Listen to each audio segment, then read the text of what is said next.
Assalamualaikum warahmatullahi wabarakatuh. Selamat pagi teman-teman trader semuanya dimanapun saat ini Anda berada, khususnya penggemar XAU USD dan yang sudah di depan layar monitor pergerakan harga. Di kesempatan pagi hari ini kita akan mereview sebentar yang sudah terjadi satu hari kemarin. Kalau kita amati pergerakan kemarin ya, perhatikan dia turun kemudian naik, artinya di arah sini sudah punya kekuatan yang sama, kemudian turun lagi, naik lagi, ini pun sama. Setelah itu mulai breakout di sini. Nah, mulai breakout artinya sudah mulai ada satu kecenderungan menuju ke bawah. Kemudian dia sudah mulai betul-betul ditekan lagi terus bergerak ke bawah hingga didominasi oleh seller. Kemudian di area di sini kalau kita perhatikan high, high, high, high, kemudian low, low menuju ke bawah, maka kecenderungan adalah tren turun. Nah, bagaimana untuk satu hari ke depan ya potensi yang bisa terjadi? Kita mengambil peluang kecil dulu karena arahnya turun, kita ambil posisi sell di sini di bawahnya dari level kecilnya ini. Satu hari kemarin bergerak di 2000 sekian ya. Oke, sementara kita gunakan untuk yang terdekat dulu ya. Kenapa mengambil di area di situ? Satu, arah kecenderungan masih turun, kemudian kita mengambil lebih di bawah level psikologis yang terdekatnya ya. Sehingga kita menentukan dengan sell stopnya di 1834 ya. Apakah harus sell stop kita? Ya, tidak masalah kita menggunakan sell stop atau bahkan sell langsung pun boleh saja ya. Asalkan kita sudah siapkan untuk antisipasinya, sudah kita pertimbangkan bagaimana nanti ketika marketnya betul-betul ternyata tidak sejalan dengan yang kita analisakan. Karena kalau kita melihat yang terakhirnya ditutup dengan posisi bullish dan sebagainya, sehingga nanti masih berpeluang koreksi lagi ya. Koreksi kita lihat di atas sedikit sini ada puncak di hari ini, kita menggunakan peluang buy-nya di sana dengan buy stop ya di 39.06.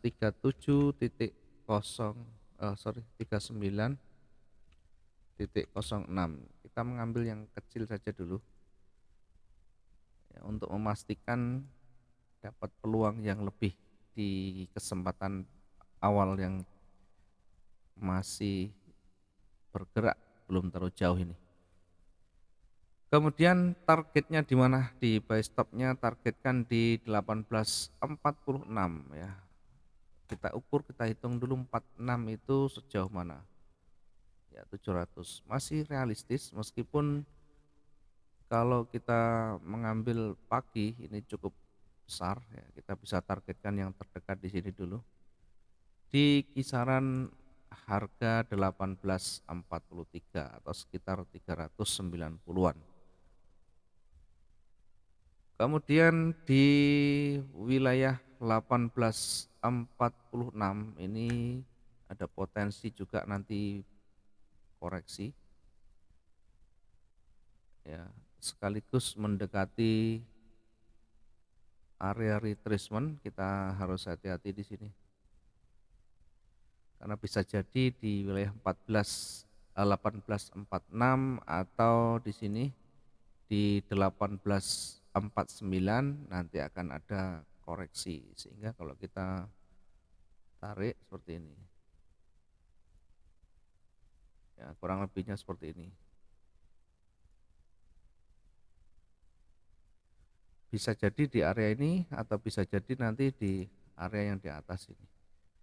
Nah, saya lebih cenderung di level dulu koreksinya, kemudian setelah itu dia baru turun lagi. Sehingga setidaknya untuk memanfaatkan di sini buy stopnya kita bisa dapatkan dulu di awal untuk target kecilnya dulu ya. Setelah itu Setelah dia nanti mulai memantul, ya kita bisa manfaatkan kembali di sini untuk sell stopnya, atau kita bisa manfaatkan entry sell berikutnya. Ketika dia sudah mulai bergerak naik, kemudian ternyata memantul atau sudah mulai terbentuk candle-candle warna merah di sana. Kemudian perhatikan ketika dia mendekati levelnya di sini ya, di atas, di daerah retracement-nya 1849. Kita nanti uji juga di sini apakah mampu melewati atau tidak. Ya, kalau mampu melewati dengan baik, kita bisa manfaatkan peluang naiknya. Ya, tapi hati-hati karena banyak sekali di sebelah kiri ada banyak penolakan dan itu berpeluang memantul ya, sehingga kita nanti monitor setelah mulai ada kecenderungan. Kemudian di sell stopnya, sell stopnya di sebelah kiri ternyata ada level juga ya.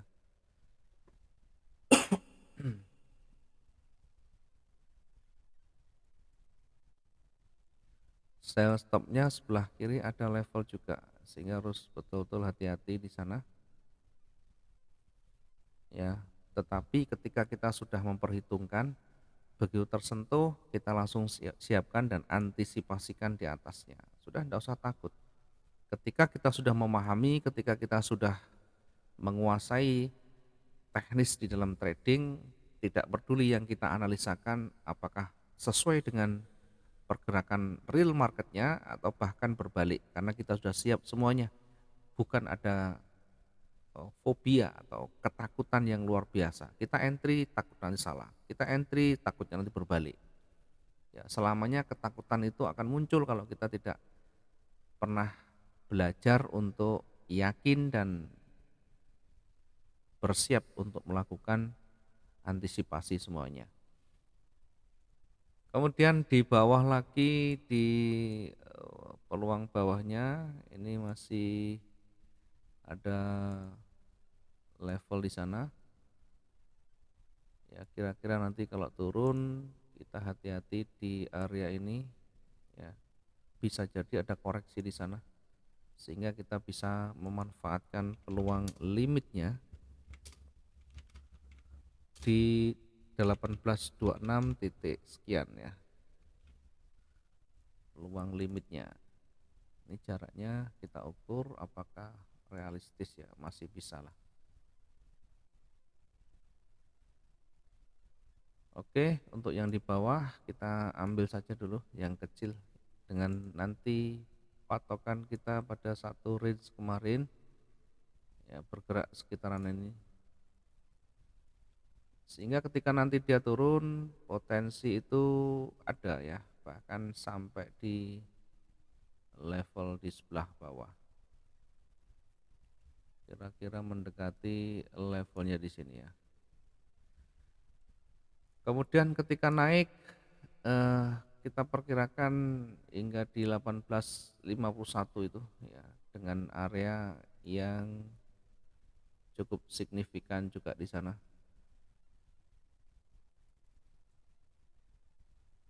Nah, di area ini kita bisa manfaatkan untuk limitnya. Meskipun di pantulan awal ini kita manfaatkan dengan limit sell limit di 1851, sekian. Kemudian yang di bawah ini kita ukur dari sini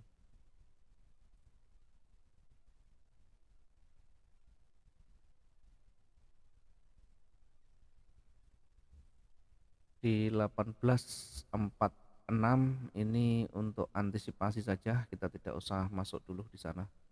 Buy stop kita nanti targetkan lebih di atas. Ketika nanti dia break di sana ya, mungkin breaknya di atasnya di sini, kita bisa manfaatkan untuk buy stop dengan target di 1851 ya. Namun demikian kita tunggu dulu dari dua ini dulu ya, mungkin transaksi kita hanya 1-2 kali tidak masalah, yang terpenting target satu hari sudah terpenuhi. Kita tidak memberikan yang cukup jauh ya, karena nanti kalau kebanyakan dari eee, entry point ya, nanti semuanya tersangkut, tidak bisa kita mengantisipasi malah menjadi satu permasalahan. Selanjutnya nanti kita akan review saja, kita akan monitor dan kita amati pergerakan berikutnya. Yang jelas arah kecenderungan lebih kuat masih akan bergerak turun meskipun nanti ada batasan ya, ada level-level yang akan diuji di area bawahnya di bawahnya. Ketika dia mampu melewati, pelan-pelan dia akan mencoba mendekati level di bawahnya lagi. Di bawahnya lagi dicoba untuk melewati, mampu ndak kalau melewati dia berpeluang memantul, berpeluang akan lanjut lagi, sorry. Kalau dia tidak mampu melewati, maka berkemungkinan dia akan memantul. Sehingga kenapa kita menggunakan buy dan sell, buy atas dan bawah. Bukan kita ini bingung, bukan ini kita tidak yakin, tapi kita memanfaatkan peluang yang ada. Apakah dia bergerak turun atau naik, tidak terlalu masalah. Kita ini bukan pemain besar, kita hanya retail kecil, bahkan hanya menumpang sekecil ya. Jadi pedagang eceran kecil yang hanya manfaatkan peluang pergerakan-pergerakan kecil ya, tidak usah terlalu jauh berpikir nanti bergerak naik ke atas tinggi, nanti bergerak turun ke bawah sangat rendah sekali, terlalu jauh, tidak ada kapasitas dan kemampuan kita untuk mencoba untuk menggerakkan, apalagi mengatur. Yang terpenting kita lihat ada peluang di situ, kita bisa manfaatkan, profit, exit, selesai. Ketika salah bagaimana recovery-nya, bagaimana cara kita mengatasinya, bagaimana meminimalisir rugi kita, dan itu kalau sudah kita kuasai tidak peduli mau satu arah mau dua arah, tidak peduli, itulah yang namanya kita menguasai skill, kemampuan. Yang kita maksud kalau kita tidak punya kemampuan ya bisa kita mati konyol di sana, habis modal kita habis. Mudah-mudahan bisa bermanfaat pagi hari ini. Kita akan lanjut, kita akan review lagi nanti di sore hari ya. Masih akan berlanjut nanti review kita dan kita akan monitor di jam-jam Eropa dan Amerika. Terima kasih. Selamat malam, selamat pagi. Assalamualaikum warahmatullahi wabarakatuh. Salam profit dua arah.